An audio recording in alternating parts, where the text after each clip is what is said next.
Сәлеметсіздер ме 4-ші сынып білім алушылары? Бүгін біз қазақ тіл пәні бойынша қашықтықтан оқыту онлайн сабағын бастаймыз.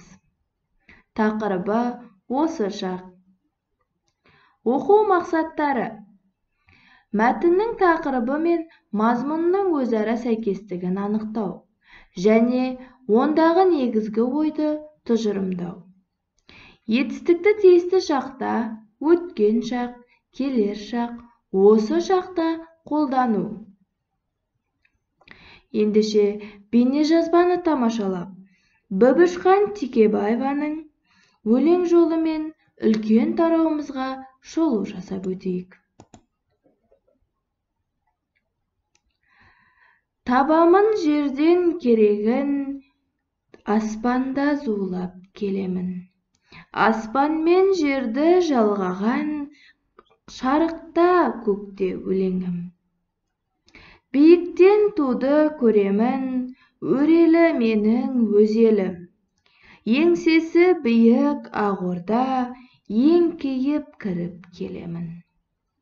Шаңырақ мынау шалқыған, ұрпағым жүрер айтып ән. Елтаңба тұрар ескертіп, айналайын халқымнан. Мұндағы өлеңнің негізгі ойы: көк туымызды сонау ғарыш алып аймақта желбіреткен ғарышкерлеріміз туралы. Ендеше, бұл өлеңде қай кезде орындалып тұрған қимылды білдіріп тұр? Соны анықтап өтіп кетейікші. Биіктен туды көремін, өрелі менің өз елім. Еңсесі биік ақ орда, еңкейіп кіріп келемін. Бұл жерде дәл қазір орындалып тұрғанын білдіріп тұр. Демек, бүгінгі біздің өтетін тақырыбымыз дәл қазіргі орындалып тұрған сәтке байланысты. Осы шақ. Осы шақ етістіктер іс-әрекеттің қазір болып жатқанын білдіреді. Мысалы, көріп отыр, өсіп тұр. Осы шақ етістіктері: не істеп отырмын, не істеп жатырмын, не істеп тұрмын, не істеп жүрмін. Не істеп отырсың, не істеп жатырсың, не істеп тұрсың, не істеп жүрсің.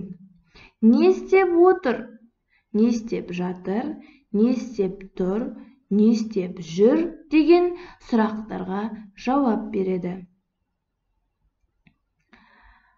Осы тақырыбымызға байланысты берілген сызбаға сәйкес сөйлемдер құрап жаз. Ұшып жүр, жинап жатырмын, жаттап отыр. Мысалға, аспанда торғай ұшып жүр. Келесі, жұмбақты оқып шешуін тап. Көк қарбызым қойған жерде биік тұр. Сол қарбызға бүкіл әлем сыйып тұр. Бұл жерде етістіктің қай шақта, қай жақта тұрғанын айт. Жұмбақтың шешуіндегі сөз туралы не білесің? Және жұмбақтың шешуіндегі сөз бойынша осы суретке байланыстырып әңгіме құрап жаз. Осымен бүгінгі біздің онлайн сабағымыз аяқталды. Сау болыңыздар.